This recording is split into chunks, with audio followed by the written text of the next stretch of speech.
Betrayal tastes sharpest when served at the altar, especially when the other woman wears your sister's face. What happens when a disgraced bride is cast aside by a weak lord, only for the realm's most lethal alpha king to crash the ceremony and claim the groom's crown for himself? Rain battered against the stained glass windows of St. Jude's Cathedral, casting fractured prisms of colored light across the cold stone floor. Georgia Margaret Alcott stood at the precipice of her new life, shivering slightly beneath the heavy layers of her ivory velvet gown. The fabric was embroidered with the silver crest of her family's pack, interwoven with the howling wolf insignia of her soon-to-be husband. Beside her stood Abram William Kingsley, the future alpha of the Silver Pine territory. He was everything a high-born maiden of the medieval northern realm was taught to desire: tall, broad-shouldered, with eyes the color of pale winter morning and a lineage as old as the mountains. Yet, as the high priest of the moon goddess raised the ceremonial groom's crown a delicate, ancient circlet wrought from oxidized silver and intertwined with dried wolfsbane, Georgia felt a terrifying void radiating from the man beside her. Their union had been arranged for 5 years. It was a strategic alliance designed to merge the wealthy, resource-rich lands of the Alcott family with the military might of the Kingsley pack. Georgia had spent her entire adolescence preparing for this exact moment. She had learned the ancient prayers, mastered the political dances of the northern courts, and accepted her place as a dutiful Luna. She had even convinced herself that the polite, albeit distant affection Abram showed her was love. But today, the air between them was unnaturally cold. The mating bond, a sacred tether that should have been sparking to life as they stood before the altar, was non-existent. Abram Kingsley, the high priest intoned, his voice echoing off the vaulted ceilings, carrying over the hundreds of noble wolves gathered in the pews. Do you accept this woman, Georgia Margaret Alcott, as your fated mate and sworn Luna? Will you bear her burdens, protect her throat, and share your soul until the goddess calls you home? Silence stretched. It was not the pregnant, joyous silence of a dramatic vow, but a suffocating, heavy dread. Georgia turned her head beneath her sheer veil, looking up at Abram. His jaw was clenched so tight the muscles ticked in his cheek. He was not looking at the priest. He was not looking at her. His pale eyes were fixed on the front row of the congregation. Georgia followed his gaze, her heart dropping into her stomach. Standing in the front pew, wearing a gown of emerald green that brazenly defied the traditional muted colors of a wedding guest, was Beatrice Rose Alcott, Georgia's younger sister. Beatrice possessed the fiery, chaotic beauty that Georgia lacked. Where Georgia was quiet, dutiful, and possessed a subdued, dormant wolf spirit, Beatrice was fierce, uninhibited, and radiated the intoxicating pheromones of a prime female in peak form. Abram, Georgia whispered, the sound barely escaping the tightness of her throat. Abram blinked, finally looking down at her. There was no warmth in his gaze, only a heavy, burdened pity that cut deeper than any blade. I am sorry, Georgia, he murmured, his voice low but carrying the rumbling resonance of his wolf. Before she could process the apology, Abram took a step back from the altar.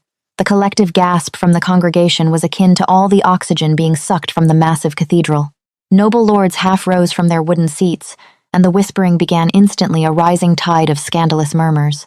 I cannot take these vows, Abram declared, his voice now projecting so the entire cathedral could hear.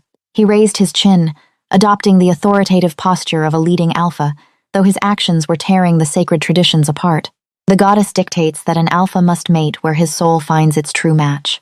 For years I believed this arranged union with Georgia was my duty, but a wolf cannot lie to its nature. A true mate bond cannot be forged by political treaties or ink on parchment. Georgia stood frozen, the heavy veil suddenly feeling like a burial shroud.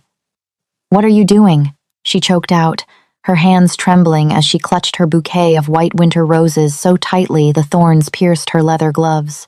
Abram did not answer her directly. Instead, he descended the 3 stone steps from the altar and walked toward the front pew. He extended his hand. Beatrice stepped forward, her emerald eyes shining with a mixture of triumph and feigned innocence. She placed her delicate hand into Abram's massive palm, stepping out into the center aisle. My soul has found its match, Abram announced, pulling Beatrice firmly against his side. The scent of them pine needles mixed with Beatrice's overwhelming aroma of crushed wild berries flooded the cathedral, solidifying the truth. They were a match. A recent, fiercely burning match. Beatrice is my fated mate. I formally reject the betrothal to Georgia Alcott. I will take her sister Beatrice as my Luna and wife." The high priest lowered the silver crown, his weathered face pale with shock. "Lord Kingsley, this is a desecration. The treaties were signed by your father and hers. To reject a bride at the altar is a mark of profound dishonor." "I am the Alpha of Silverpine now," Abram retorted, his voice vibrating with a warning growl. "My father is dead. I make the laws of my pack, and I will not bind myself to a woman my wolf feels nothing for." Georgia's wolf is barely present. She is cold, scentless, an anomaly among our kind. She cannot lead my people. Beatrice is strong. She is my mate. Georgia swayed on her feet. The humiliation was absolute. It was not just a rejection of marriage, it was a public execution of her character, her worth as a werewolf, and her femininity. Her own sister stood there, intertwining her fingers with the man who had promised Georgia his life. Beatrice offered a small, pathetic look of apology that did not reach her triumphant eyes. "Sister, forgive me," Beatrice said, her voice laced with a honeyed sweetness that made Georgia sick to her stomach. "We tried to fight it, but the moon goddess willed it. We cannot defy fate." Georgia wanted to scream. She wanted to summon her wolf, to shift and tear the emerald gown from her sister's back. But Abram was right about one thing. Her wolf had always been inexplicably silent, buried so deep within her psyche. Georgia rarely felt more than a phantom itch beneath her skin. She had no power to challenge an alpha. She had no standing to fight back. She was utterly, entirely alone. "Leave the altar, Georgia," Abram commanded. Not with malice, but with the cold, bureaucratic tone of a man dismissing a servant. "The ceremony will proceed. With my true mate." Georgia could not move.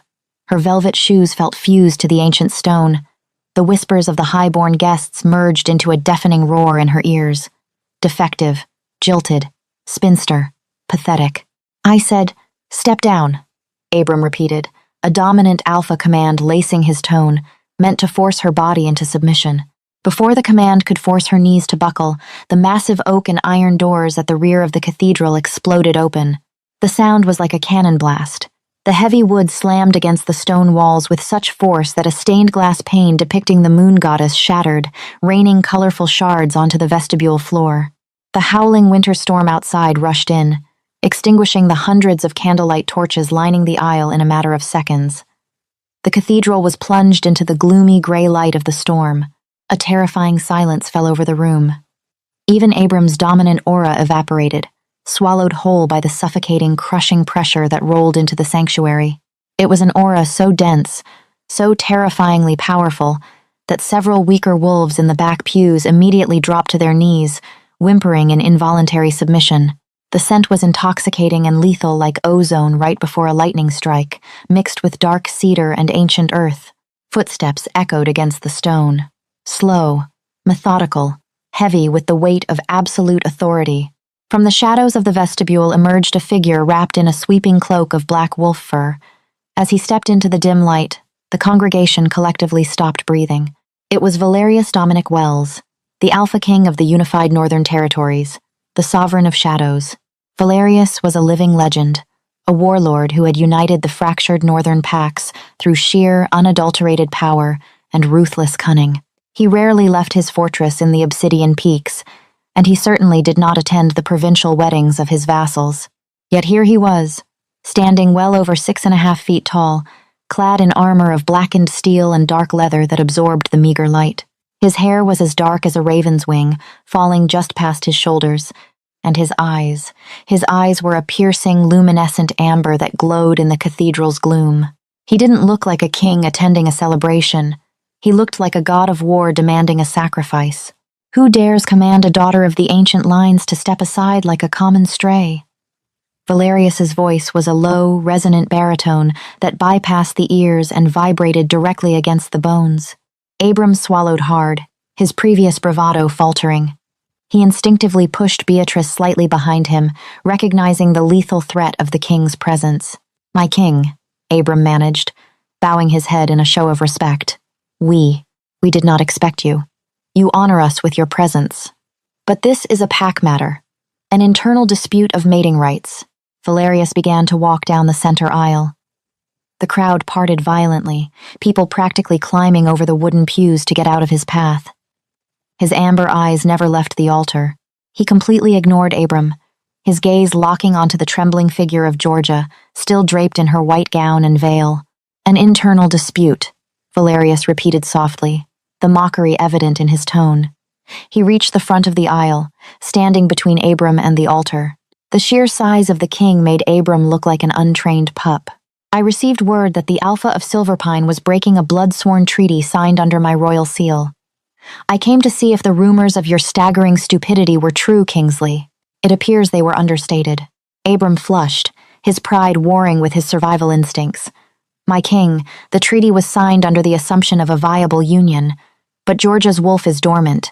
She is unfit to be a Luna. The goddess has blessed me with her sister instead. I am merely following the divine law of the mate bond. The divine law, Valerius mused. He finally tore his gaze away from Georgia to look at Abram and Beatrice. He sneered, his upper lip curling to reveal the edge of an elongated canine. You speak of divine law while standing in a house of worship, attempting to swap brides like horses at a market. You claim her wolf is dormant. You claim she is unfit. Valerius turned his back on Abram, dismissing him entirely an insult of the highest order among alphas, showing he considered Abram absolutely no threat.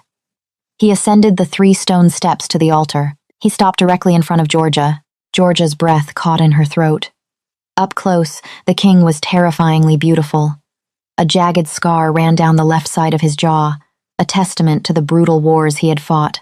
The scent of ozone and cedar wrapped around her, and for the first time in her 22 years of life, the phantom itch beneath her skin ignited into a raging inferno. Her heart hammered against her ribs. Her vision tunneled. Mate. The word echoed in her mind, not a gentle whisper, but a ferocious roar from the wolf she had thought was dead. The shock of it nearly made her collapse. Valerius reached out with a large, heavily scarred hand. His touch was surprisingly gentle as he grasped the edge of her sheer veil and slowly lifted it over her head, exposing her pale, tear-streaked face. His amber eyes softened for a fraction of a second, scanning her features as if memorizing a map to a hidden treasure. For 5 years, Valerius said, his voice dropping to a murmur meant only for her, though the silent cathedral heard every word. I allowed you to remain hidden in this pathetic territory because the seers told me the time was not right. I allowed this fool to court you, knowing his weak blood would never awaken your true nature. I waited until the celestial alignment dictated your curse would break. Georgia stared at him, bewildered. My curse? Valerius didn't answer her directly. Instead, he turned to the trembling high priest. He reached out and effortlessly plucked the silver and wolfsbane groom's crown from the priest's hands. The wedding will proceed, Valerius announced to the silent room. He turned the silver circlet in his hands, inspecting it with mild disdain before placing it squarely upon his own dark head. The image was surreal, the terrifying, armor-clad Alpha King wearing the delicate wedding crown of a provincial lord. He turned back to the crowd, his amber eyes locking onto Abram, but the groom has been replaced. Chaos erupted in the cathedral. Whispers turned into shouts, gasps into cries of outrage and confusion. The sheer audacity of the Alpha King claiming a bride at the altar of another man's wedding was unheard of in the history of Ethelgard. You cannot do this, Abram shouted, his anger finally overriding his fear of the king. He stepped toward the altar, his eyes flashing yellow as his wolf pushed to the surface. She is of my pack. You have no legal claim to her, king or not. Valerius turned slowly, his cloak swirling around his armored boots. The look he gave Abram was one of absolute freezing disdain. Legal claim? The king laughed, a dark, terrifying sound that held no humor. You rejected her. You severed all pack ties and legal claims the moment you renounced your vows before the goddess and this congregation. She belongs to no man. And as sovereign, all unclaimed lands, assets, and individuals fall under the protection of the crown. She is an Alcott, Beatrice shrilled, her facade of the gentle, apologetic sister vanishing. She is a defective wolf. Why would the king want the cast-offs of the Silverpine pack? Valerius's gaze snapped to Beatrice. The sheer pressure of his anger forced Beatrice to her knees, her hands flying to her throat as if she were suffocating. Speak of your betters with respect, little snake, Valerius commanded, his voice dark and deadly. Or I will tear your tongue from your mouth and feed it to the ravens. He turned back to the crowd, raising his voice so it echoed against the high vaulted ceilings. You call her defective. You call her dormant. Fools, all of you. You are blind to what stands before you. Valerius reached out and gently took Georgia's hand. His skin was burning hot against her freezing fingers. Georgia's wolf is not dormant. It was bound. Bound by a blood curse placed upon her by her own mother, who feared the power of a true royal omega. A collective gasp echoed through the room. Royal omegas were myths, legends from the old world. They were wolves of immense spiritual power, capable of calming raging alphas, healing catastrophic wounds, and bearing heirs of unfathomable strength. They were the most prized, revered mates in werewolf history, hunted to near extinction centuries ago. A royal omega emits a scent so powerful it drives unmated alphas to madness, Valerius explained, his amber eyes scanning the crowd. Her mother placed a binding seal on her core to hide her, to make her appear scentless and weak, so she would survive. But the seal was tied to her innocence and her emotional stability. The trauma of absolute betrayal. Valerius smiled grimly at Abram. It was exactly what was needed to shatter the binding. As if on cue, the burning sensation within Georgia erupted. She gasped, arching her back as a sudden blinding heat flared in her chest. The invisible chains that had kept her spirit restrained for 22 years snapped. Instantly, a scent flooded the cathedral. It was not the simple, pleasant smell of pine or berries. It was the scent of night-blooming jasmine, rain-soaked earth, and raw, untamed power. It was intoxicating. It was heavy. Around the room, several unmated male wolves groaned, their eyes flashing glowing colors as their inner beasts reacted violently to the overwhelming pheromones of a royal omega entering her awakening. Abram staggered backward, his eyes wide with shock and sudden, desperate greed. He inhaled deeply, his wolf recognizing the catastrophic mistake he had just made. The dull, scentless woman he had discarded was suddenly radiating an aura that rivaled the king's. Georgia. Abram breathed, taking a step toward her, entirely forgetting the woman kneeling beside him in the green dress. Georgia. Wait. I didn't know. The rejection. We can undo it. The priest hasn't finalized. Valerius moved so fast he was nothing but a blur of black and steel.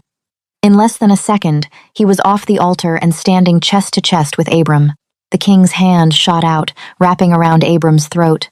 He lifted the silver pine alpha off his feet with one arm, suspending him in the air. Abram choked, his legs kicking wildly as Valerius's grip tightened like an iron vice. If you ever speak her name again, Valerius whispered, the sound carrying easily in the dead silence of the terrified church, I will rip your head from your shoulders and mount it on the gates of my fortress. You threw away a diamond to pick up a shiny rock, Kingsley. Now, you will live with your choice. Valerius tossed Abram aside like a broken doll. The alpha crashed into the heavy wooden pews, splintering the ancient oak. Beatrice screamed, scrambling over to him, her beautiful emerald dress tearing on the wood. Valerius did not spare them another glance. He walked back up the steps to Georgia. She was trembling violently, overwhelmed by the sudden influx of her wolf's senses. Colors were brighter, the scents of the room were deafening, and the bond pulling her to the giant man before her was a physical ache in her chest. Breathe, little wolf, Valerius murmured, his voice softening entirely. He unclasped the heavy black wolf fur cloak from his shoulders and wrapped it around Georgia's shivering frame. It smelled intensely of him, of safety, power, and home. The awakening is harsh, but you are not alone anymore. I have you. Why did you come for me? Georgia whispered, clutching the edges of his cloak, her mind spinning as she stared up into his luminescent eyes. Because you were always mine, Valerius replied simply. He looked out at the high priest, who was cowering behind the altar. Complete the binding rite. Now. The priest fumbled with his ceremonial dagger and the silver chalice. But, my king, the banns have not been read. The preparations. I am the king of the north. My word is law. Read the rites, or I will find a priest who can, Valerius growled. Trembling, the priest began the ancient chants of the moon goddess. Valerius took Georgia's hands in his. For the first time in her life, she felt entirely seen. The man before her did not look at her with pity or obligation. He looked at her with a fierce, possessive reverence that made her newly awakened wolf purr in deep, resonant contentment. As the final words of the blessing were spoken, Valerius leaned down. His lips brushed hers, a promise sealed in front of the very people who had gathered to watch her downfall. The mating bond snapped into place, a brilliant, blinding tether of light in her mind. Come, my queen, Valerius said, turning away from the altar and keeping Georgia securely tucked under his arm. They walked back down the aisle, the Alpha King still wearing the silver groom's crown. The congregation bowed their heads, parting in absolute submission. Georgia did not look back at Abram, who was clutching his bruised throat, staring in horrified realization at the throne he had just lost. She did not look at her sister's pale, jealous face. She walked out of the shattered doors of the cathedral and into the storm, stepping out of the shadow of betrayal and into the arms of the king. The obsidian peaks were not merely a fortress.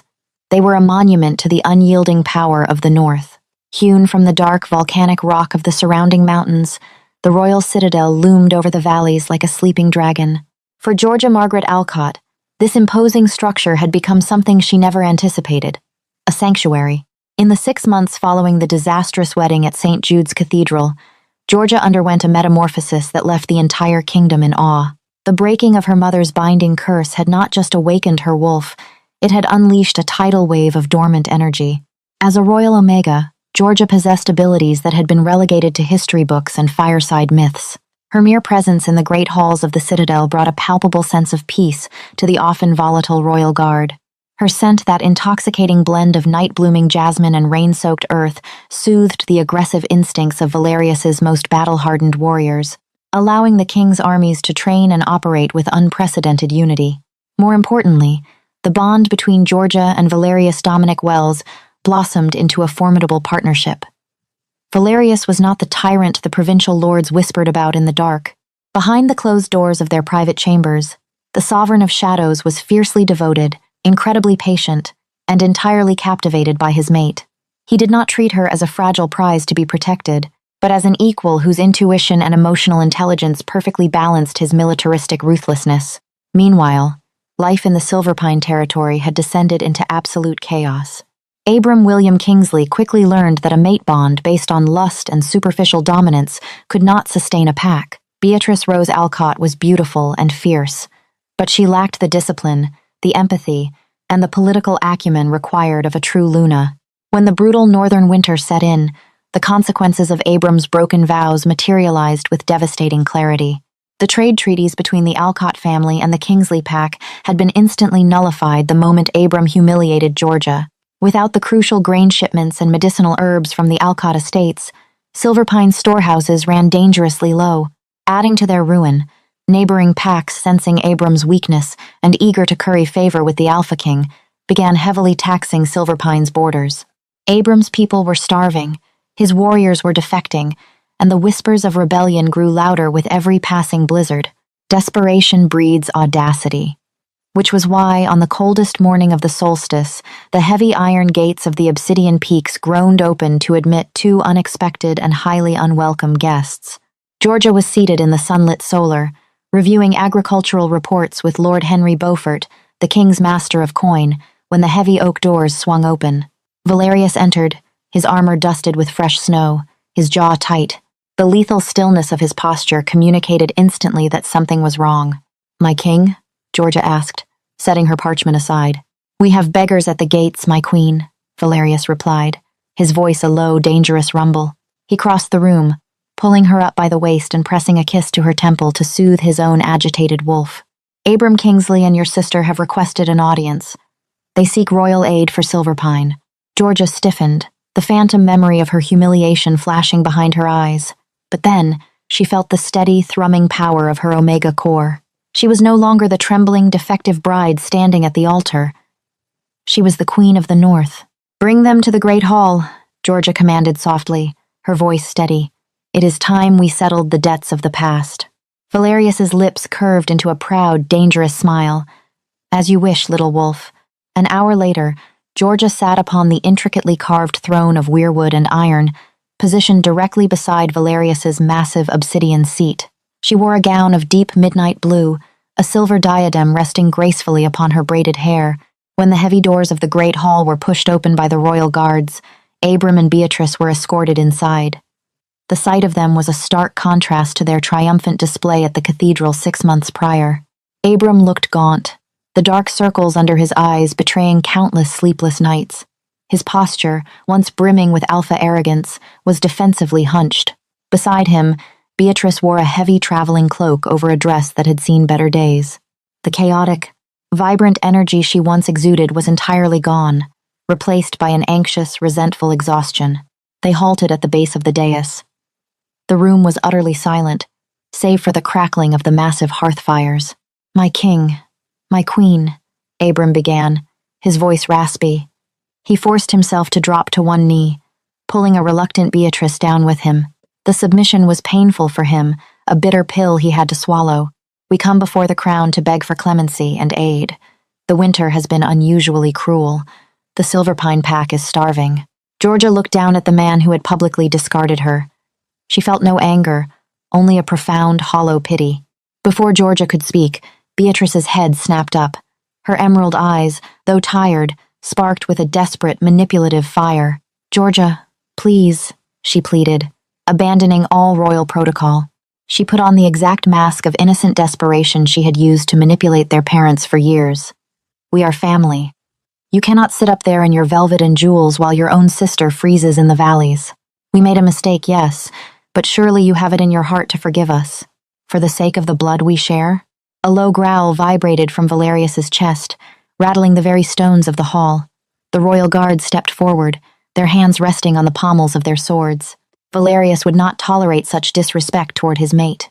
Georgia placed a calming hand on Valerius's arm.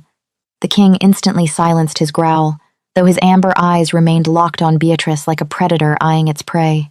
Georgia stood up. She slowly descended the steps of the dais, the train of her blue gown gliding silently over the stone floor. As she approached them, she let her royal omega aura expand. It was not a crushing, suffocating weight like a king's dominance. Instead, it was an overwhelming wave of absolute, unshakable authority. It flooded the room, forcing both Abram and Beatrice to lower their eyes, their wolves instinctively submitting to the pure, ancient power radiating from her. "Family," Georgia repeated, the word tasting like ash. "You speak of family, Beatrice? Where was your familial loyalty when you stood in St. Jude's Cathedral, wearing emerald green, and plotted to strip me of my dignity, my future, and my pack?" "We couldn't help the mate bond," Beatrice cried, her voice cracking under the pressure of Georgia's aura. "You engineered it," Georgia corrected sharply, her tone leaving no room for argument. "Do not mistake my previous silence for stupidity. I know you flooded Abram's chambers with your pheromones for weeks leading up to the wedding. I know you orchestrated the rejection. You wanted a crown, Beatrice. You wanted the prestige of being a Luna." Georgia gestured gracefully toward Abram's kneeling, defeated form. "Well, you have it. You stole a hollow crown, and now you are crumbling beneath its weight." Abram looked up, his eyes filled with a desperate, pathetic longing as he stared at Georgia. He finally saw her, truly saw her, not as the quiet, dutiful girl he had dismissed, but as the radiant, powerful woman who could have saved his entire lineage. The intoxicating scent of her omega nature hit him like a physical blow, a cruel reminder of what he had thrown away. "Georgia, I was a fool," Abram rasped, his voice trembling. "I was blinded by lust and pride. My wolf howls for you every night. The goddess was punishing me by blinding me to your true nature. If you return to Silverpine, if you claim your rightful place, the pack will thrive again. We can annul." The air in the great hall literally snapped. Before Abram could finish his treasonous sentence, Valerius was on his feet. The king did not walk. He seemed to materialize at the base of the dais. The sheer, apocalyptic fury rolling off Valerius was so intense that the stained glass windows of the hall rattled in their frames. The king's eyes were completely luminescent, glowing with the terrifying, untamed rage of his inner beast. "You dare," Valerius whispered, his voice a lethal hiss that echoed through the cavernous room. "You dare come into my home, stand before my throne, and proposition my mate?"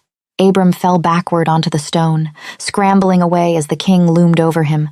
"My king, please, mercy. I only meant—" "You meant to insult the crown," Valerius roared, the sound deafening. "You meant to treat the royal queen as a bargaining chip for your failing, pathetic territory." Valerius reached for the massive broadsword strapped to his back, the steel singing as it cleared the scabbard. Beatrice screamed, burying her face in her hands. "Valerius, wait." Georgia's voice was soft, yet it cut through the king's blinding rage like a knife through silk. Valerius froze, the blade hovering inches from Abram's neck. He turned his glowing eyes to his mate, his chest heaving. Georgia stepped forward, placing her delicate hand over Valerius's scarred, massive one that gripped the hilt of the sword. Her touch was a balm, her omega energy wrapping around his furious alpha spirit, coaxing the beast back from the edge of execution. "He is not worth the stain on your blade, my love," Georgia said calmly, holding Valerius's gaze until the violent, luminescent glow in his eyes faded back to a warm, recognizable amber. Valerius let out a long, shuddering breath, slowly lowering the sword. He stepped back, conceding the floor entirely to her. Georgia turned back to the trembling pair on the floor. Her expression was devoid of anger, replaced by the cold, impartial justice of a sovereign. "Abram Kingsley, Beatrice Alcott," Georgia announced, her voice projecting clearly to every corner of the hall, ensuring the royal scribes recorded every word. "You came seeking the protection of the crown, but a king and queen only protect those who honor the laws of the realm. By breaking your blood-sworn vows before the moon goddess, you severed Silverpine's right to royal subsidies. By disrespecting the queen in her own hall, you have proven yourselves unfit to govern." Abram's face drained of all color. "No, please. Effective immediately, the territory of Silverpine is stripped of its autonomous alpha status," Georgia declared, delivering the final, crushing blow. "Your lands will be placed under the direct governance of the crown. Abram, you are stripped of your alpha title. You and Beatrice will be permitted to live on the outskirts of the territory, working the land as common members of the pack. If you attempt to incite a rebellion, you will be exiled to the frozen wastes." Beatrice collapsed onto the stone floor, sobbing hysterically. The grand, luxurious life she had schemed and betrayed her own sister to attain had completely evaporated, leaving her with a lifetime of hard labor and public disgrace. Abram remained frozen, staring blankly at the floor as the weight of his monumental failure crushed the last remnants of his pride. "Guards," Valerius commanded, stepping up beside his queen. "Escort them out. Ensure they are placed on the first wagon back to their new farm." The royal guards hauled Abram and Beatrice to their feet, dragging the weeping, broken couple out of the great hall. The heavy oak doors slammed shut behind them, sealing their fate. The silence that followed was peaceful. The heavy, toxic energy they had brought into the room dissipated, leaving only the warmth of the hearth and the quiet strength of the ruling monarchs. Valerius turned to Georgia, sheathing his sword. He reached out, gently cupping her face in his large, calloused hands. The ferocious warlord was entirely gone, replaced by a man looking at the center of his universe. "You are magnificent," Valerius murmured, tracing the line of her cheekbone with his thumb. "A true queen." Sparing his life was a harsher punishment than taking it. Georgia smiled, leaning into his touch. The phantom itch beneath her skin was gone forever, replaced by the steady, powerful heartbeat of her awakened wolf. "I didn't do it to punish him, Valerius. I did it because I am no longer tied to the past. They are nothing to me now. My future, my life, my pack is here. With you." Valerius's amber eyes burned with profound devotion. He leaned down, capturing her lips in a kiss that tasted of victory, of destiny, and of an unbreakable bond. In the end, Abram Kingsley had believed he was throwing away a defective, worthless bride. He never realized that by leaving her at the altar, he had not only handed the realm its most powerful queen, but he had given the lethal Alpha King the only thing he had ever truly wanted. Georgia had lost a weak lord, but she had gained an empire, a true mate, and a crown that nobody would ever take from her again. Did you love this tale of betrayal, revenge, and destined mates? If Georgia's journey from a discarded bride to a powerful alpha queen kept you on the edge of your seat, hit that like button. Share this story with your friends who love a fierce romantic drama with a satisfying twist. Don't forget to subscribe to our channel and turn on notifications so you never miss out on our thrilling werewolf romances and epic audio stories. See you next time.